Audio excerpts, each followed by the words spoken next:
Henry.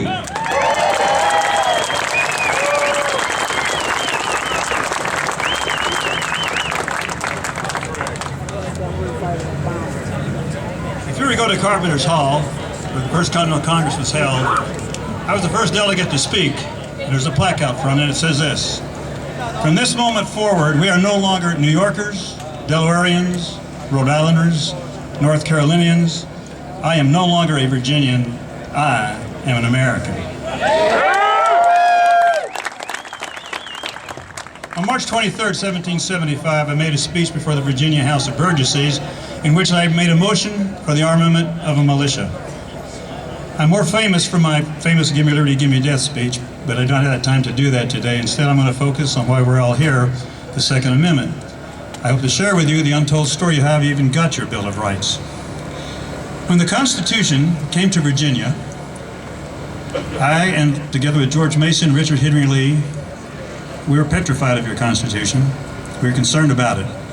And at one point, I spoke 5.5 hours without stopping. And I can do that today. But I don't have that much time. I've condensed it. And you tell me if anything that I said back then has any merit on what's happening in your country today. Who authorized this new government to say "we the people" instead of "we the states"? That government is no more than a choice between evils has been a long-standing maxim. This Constitution is said to have beautiful features, but when I look at them, sir, I am frightened. It squints towards a monarchy, and does not this raise indignation in some of your breasts? Your president may easily become king. If he be a man of ambition, how easy it is for him to render himself absolute. He may seize his first auspicious moment to accomplish his hidden design. The army will salute him as a monarch. Your militia will leave you and make him a king. And what force do you have to oppose him? If he ever violates the law, what Chief Justice will ever punish him? So away with your president, you shall have a king. Your Senate, since when did the rule of minority overcome the rule of a majority? And this horrid form of government will continue. And this Senate can do treaties injurious to your health and not be held accountable. But then we are told we should not fear, because those whom we elect to public office would never do anything not in our best interest. Show me that country where the rights and liberties of the people wrestled, placed on the sole chance that the rulers being good men without a loss of liberty. And power is the great evil with which we are contending his.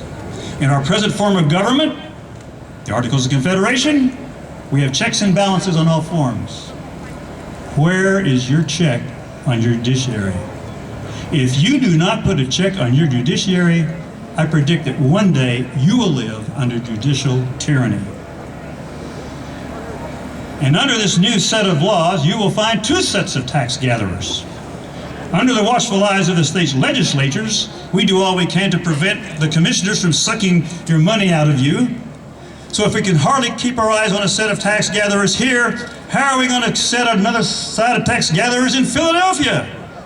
Armed with this new measure, they will come into your house, measure and meet and tax out your substance.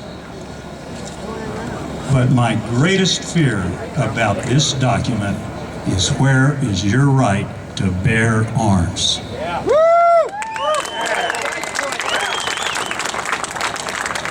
Your arms are going to be in the hands of Congress, who may or may not decide to arm you. What resistance could you do against the army? It would be futile. I predict if this measure passes, there will not be one musket left in the state of Virginia. You read about a riot act in a country which is considered one of the freest in the world, but where its citizenry fear to gather in large numbers by being shot by a hired soldiery. I fear we may one day see that act in America. Now, I said that in 5 minutes. Can you imagine what I said in the other 4.5 hours?